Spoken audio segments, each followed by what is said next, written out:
भारत देश में कुछ ऐसा होता था कि समाधान कोई निकालता नहीं था, कोई देता नहीं था, समाधान निकल जाते थे। काम कोई करता नहीं था, काम हो जाते थे। भारतीय भाषाओं में भी कर्ता की भूमिका को गौण रखा गया है। कर्ता का जो पक्ष होता है कि कोई किसी ने कुछ किया, इसकी भाषा में भूमिका बहुत कम होती है। हम लोग का काम हो जाते हैं। तो मैं हमेशा सोचता था कि ये जो बड़े बूढ़े कहे गए हैं कि काम इंडिया में हो जाते हैं, भारतवर्ष में हो जाते हैं, कोई करता नहीं है, जीवन अपने आप सहजता से बीत जाता है, कुछ करने की जरूरत नहीं है, इसके पीछे की फिलॉसफी क्या है। अभी बहुत ही रिसेंटली मुझे कुछ अनुभव हुए जिसमें मुझे समझ में आया कि वास्तव में भारतीय सभ्यता में समाधान जो हैं वो प्रजनन होते हैं। मतलब पता नहीं चलता कि कैसे हुआ, लेकिन समाधान निकल आते हैं। बस इसकी जो विधि है वो थोड़ा समझना जरूरी है कि कैसे होता था ये सब। तो भारत में हम लोग क्या करते थे कि जो समाधान है वो की जरूरत महसूस होती कब थी? हम लोग के यहाँ समस्याएं व्यक्तिगत होती थी और समाधान सामूहिक होते थे। मतलब किसी भी व्यक्ति का यदि कम्युनिटी में कोई प्रॉब्लम है तो कोई ये नहीं कहता था कि भैया उनके घर में प्रॉब्लम है। हम लोग क्या ये समझा जाता था कि प्रॉब्लम गांव की है, प्रॉब्लम पूरे शरीर की है, किसी एक अंग से या किसी एक परिवार से कहने का मतलब दिखाई दे रही है। तो यदि हम ये बोलेंगे कि समस्या किसी एक घर की है, समस्या किसी एक व्यक्ति की है और उससे बोलेंगे भैया तुम अपना देख लो, ऐसा हमारे यहाँ ऐसा कल्चर नहीं था। व्यक्ति समस्याएं उठाता था, सामूहिक समुदाय के तौर पर उस समस्याओं का समाधान किया जाता था और हर समस्या एक मौका होती थी सीखने के लिए। व्यक्ति और समुदाय जो समस्या से पीड़ित है और समुदाय जो समाधान में एक दूसरे के साथ जुड़ा हुआ है, दोनों उससे कुछ सीखते थे। उदाहरण देखिए, आज उल्टा हो रहा है। आज हम लोगों की जो समस्याएं हैं वो सामूहिक होती जा रही हैं। पानी की समस्या, हवा की समस्या, रोजगार की समस्या, अर्थव्यवस्था की समस्या, ये सामूहिक होती जा रही हैं और व्यक्तिगत समाधान निकाले जा रहे हैं। मतलब हवा खराब है तो आप ऑक्सीजन, अपने घर में ऑक्सीजन सिलेंडर ले लो। शिक्षा तंत्र खराब है तो आप अपना प्राइवेट ट्यूशन ले लो। आप अपनी खुद की पानी क्वालिटी खराब हो रही है तो आप आरओ लगा लो। तो आज हम लोग यहाँ उल्टा हो गया है। हम अपनी भारतीय सभ्यता से एकदम उल्टा विमुख होकर चल रहे हैं। तो कैसे होते थे समाधान? देखिए, बहुत सिंपल से 3-4 स्टेप्स हैं। व्यक्ति को समस्या हुई, व्यक्ति समुदाय के पास आया, बोला भैया समस्या आ रही है।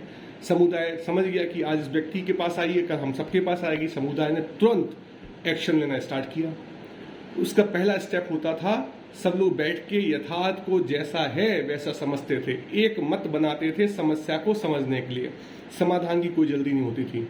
सब बैठते थे, यथार्थ को एग्जैक्टली जैसा है वैसा समझते थे और उसके बीच में कहीं कुछ ऐसा हो जाता था, कुछ ऐसी चेतना प्रवाहित हो जाती थी, किसी के मुख से कुछ ऐसा निकल जाता था, व्यक्ति निमित्त बनता था और एक छोटा सा समाधान का बीज जिसको सबको सहजता से स्वीकार हो, वो जैसे माँ की कोख में बच्चा जड़ पकड़ता है ना, प्रजनन होता है, जर्मिनेट होता था। तो जब यथार्थ के बीच में छोटा सा समाधान का बीज पड़ जाता था, उस बीज का सब ख्याल रखते थे, बहुत ही अनुशासन के साथ उस एग्रीमेंट को निभाते थे। धीरे धीरे समाधान बड़ा होता था। जब समाधान बड़ा होता था तो जैसे बच्चा पेट में बड़ा होता है तो शरीर के अंगों पे दबाव पड़ता है। तो कुछ ऐसे ही समुदाय में किसी व्यक्ति या किसी तबके या किसी एक दल या किसी एक पक्ष या किसी एक विचारधारा पे दबाव पड़ता था। लेकिन वो दबाव लोग हंसते हंसते स्वीकार करते थे, क्योंकि उनको पता होता था कि ये समाधान है, हम सबके पास मैनिफेस्ट होने का समय आ गया है। दूसरा, तीसरा, चौथा महीना चल रहा है, 5वां, 6वां, 7वां महीना चल रहा है। तो सब खुशी खुशी उस दबाव को सहते थे। एक माँ के पेट में जब बच्चा बड़ा होता है तो ऑक्सीटोसिन भगवान देता है, माँ को दर्द सहने की क्षमता देता है। तो समुदाय के साथ भी कुछ ऐसा होता था। कोई ये नहीं कहता था कि भाई मुझे दर्द हो रहा है, तुम्हें दर्द नहीं हो रहा है। सबको एक खुशी होती थी कि समाधान समुदाय की कोख में बड़ा हो रहा है। धीरे धीरे समाधान बड़ा होता जाता था, ऑक्सीटोसिन की बरसात होती रहती थी, लोग रिलेशनशिप में खुश रहते थे। और फिर वो दिन आता था, जैसे 9वें महीने बच्चा पैदा होता है ना, जब कहाना पड़ता है, दर्द होता है। लेकिन उस समय कुछ ऐसी व्यवस्था हो जाती थी, प्रकृति है, समाधान को यदि पैदा करना होता था तो प्रकृति खुद ही समुदाय को बल देती थी लोग एक दूसरे को सहारा देते थे और एक समाधान बड़ा होके सबके सामने मैनिफेस्ट होता था। लोगों को जल्दबाजी नहीं होती थी। लोग जानते थे कि जिस दिन समस्या पर डिस्कस करेंगे, यथार्थ को समझेंगे, उस दिन समाधान दिखेगा नहीं, समाधान का सिर्फ बीज पड़ेगा 8-9 महीने बाद। कहने का मतलब मेटाफोरिकली जितना समय प्रकृति को लेना है समाधान को दिखाने में, वो लगेगा ही लगेगा। लोगों को इतनी बेचैनी नहीं होती थी। तो जब समाधान निकलता था तो खुशियां मनती थी, उत्सव होते थे, सब उसको मानते थे, सब उसका ख्याल रखते थे। और फिर वही समाधान एक दिन अपने पैरों पर खड़ा हो जाता था और फिर समुदाय का ख्याल रखता था। तो कुछ ऐसा ही है।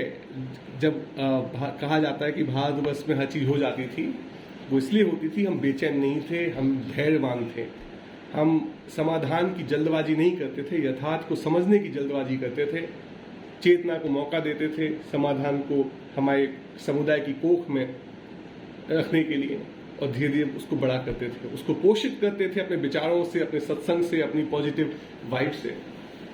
तो आज हम आज हमें समझना पड़ेगा 3 मेन लेसन। समस्याएं व्यक्ति की, चाहे वो एक ही क्यों ना हो, उसको सामूहिक समाधान के लिए हमें आगे आना पड़ेगा। समाधान की जल्दबाजी नहीं करनी पड़ेगी। किसी काल्पनिक समाधान को पालने का या किसी काल्पनिक समाधान को सर पर लादने की जरूरत नहीं है।